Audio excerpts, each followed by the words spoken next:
네, 안녕하셨습니까. 김선생의 서울 이야기를 진행하는 강사 김효입니다. 이번 시간에는 갓에 대해서 말씀드리도록 하겠습니다. 지금 그림에서 보시는 것처럼 조선시대의 양반들의 의복의 완성은 바로 이 갓을 씀으로써 이루어진다라고 얘기할 정도로 모든 것이 의관을 정제한다 하고 할 때 옷과 함께 꼭 따라오는 것이 바로 이 갓이 되겠습니다.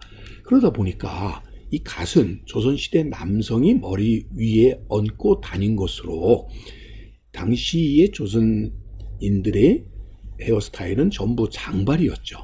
남녀 구분하고 이렇게 장발이다 보니까 긴 머리카락을 찬빗으로 이렇게 빗어서 이거를 모아서 상투를 매일 아침 트는 것이 일상이었었고요.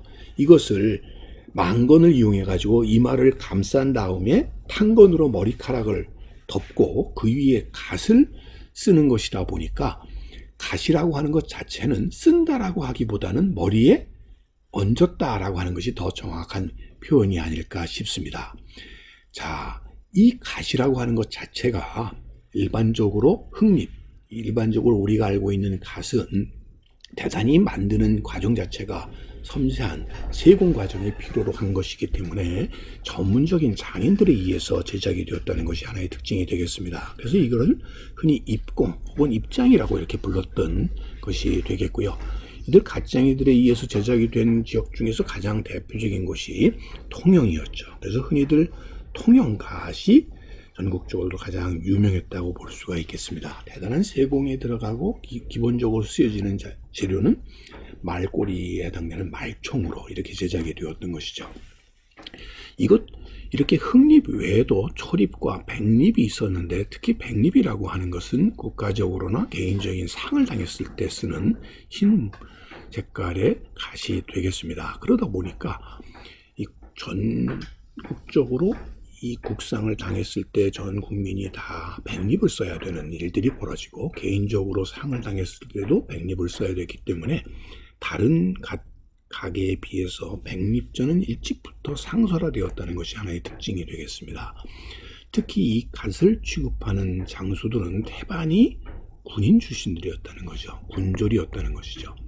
특히 서울의 군병이 충분한 급여를 받지 못하면서 부득이 상업이나 수공업 활동에 종사하게 되었고 또 그 중에 일부는 갓을 직접 만들기도 하고 팔기도 했다 보니까 이 갓의 이 장소들 중에 군인들이 많았던 이유는 그것 때문이라고 볼 수가 있겠습니다. 이것 말고도 갓을 쓰기 위해서 필요한 망건이나 탄건을 제조하는 것에도 별도의 이러한 장인들이 필요하게 되었는데 그 주 원료는 똑같이 말총으로 이루어졌었던 것이죠. 그러다 보니까 박지원의 허생전에서 다루고 있는 이야기를 보면 허생이 제주에 들어가서 말총을 있는 대로 끌어모아서 몇 해가 지나지 않아서 결국 사람들이 머리를 감싸매지 못할 거다라고 했었는데 과연 얼마 지나지 않아서 망값이 10배나 뛰었다라고 하는 얘기에서 볼 수 있듯이 이 망건과 탄건 이건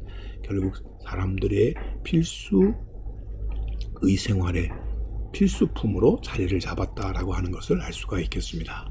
당시 이러한 갓을 취급했던 가게들은 서울 한양 도성 내에서는 바로 이 종로 가까이에 바로 갓을 전문으로 취급하는 갓전이 자리를 잡고 있었다는 걸 알 수가 있습니다. 바로 그 대표적인 이 비단 가게 옆에 이 갓전이 자리를 잡고 있었고 건너편에는 초입전도 자리를 잡고 있어서 결국 이런 필수품이었던 갓을 취급하는 가게들이 이 종로 이 운종가의 털을 잡아서 그 수요를 공급했다라고 볼 수가 있겠습니다. 조선 후기의 시전의 구성들을 보게 되면 흔히 육주비전과 비육주비전으로 나눌 수가 있겠는데 이 육주비전과는 다르게 이 갓전의 경우는 무푼전으로서 공역의 의무는 없었던 그러나 중요한 필수품이었기 때문에 이런 국가에서 운영하는 행랑에서 이런 갓을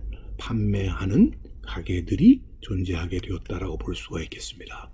자, 이렇게 갓 가게들에게 물품을 공급할 수 있는 창고와 사무실이 위치가 흑립전의 경우는 어이동 골목 어귀에, 백립전의 경우도 어이동 골목 어귀에 터를 잡고 있다 보니까 결국 이 어이동이라고 하는 동네, 여러분들 여기가 흥인지문이니까요, 종로가 연지동 뒤쪽에 이 어이궁이 있었던 곳이라고 해서 어이동이라고 붙여진 지역의 경우는 그러다 보니까 동네 이름 자체가 몰입동이라고 하는 이런 동네 명칭이 나올 정도로 이 지역이 모자 갓과 관련된 지역이었다라는 것을 알 수가 있겠습니다. 그래서 여러 이 가게들의 이 도매 창고들이 주로 이 어이동을 중심으로 하는 지역에 속해 있었다, 이렇게 볼 수가 있겠습니다. 뿐만 아니라 이들은 하나의 조직을 갖추어서 그들만에 의해서 이런 유통이 이루어질 수 있도록 하는 도중 조직이 나타나게 되었고요. 그런 도중 조직 중에 흑립전에도 삼소입이, 망건전에도 삼소입이 있었다고 하는 이런 자료들을 통해서 이를 확인해 볼 수가 있겠습니다. 자, 갑오개혁이 이루어지고 난 뒤부터는 사실 시전에 대한 응역이 폐지가 되긴 했습니다만 여전히 이런 도중 조직이라고 하는 것은 계속 지속되었다고 볼 수가 있겠고요. 특히나 단발령이 시행되고 난 이후에, 을미개혁 이후에 상투를 자르고 난 뒤에 비록 망건이나 가세 수요가 줄어들긴 했지만 각과 관련된 이런 시전의 조직은 여전히 그 명맥을 유지했다라고 할 수 있겠습니다. 자, 당시에 이 갓을 취급했었던 것을 찍은 서양인들의 눈에 비친 이 갓 가게들의 사진들을 한번 보시면, 자, 1912년도에 갓과 망건을 취급하고 있었던 가게들의 이 행랑채의 모습들을 통해서도 이 일제강점기에 들어서도 여전히 갓이라고 하는 것은 이 필수품으로서 이렇게 거래가 이루어졌다는 것을 확인해 볼 수가 있겠습니다. 오늘 이 시간에는 갓에 대해서 꽃밭을 가꾸는 김 선생이 말씀드렸습니다.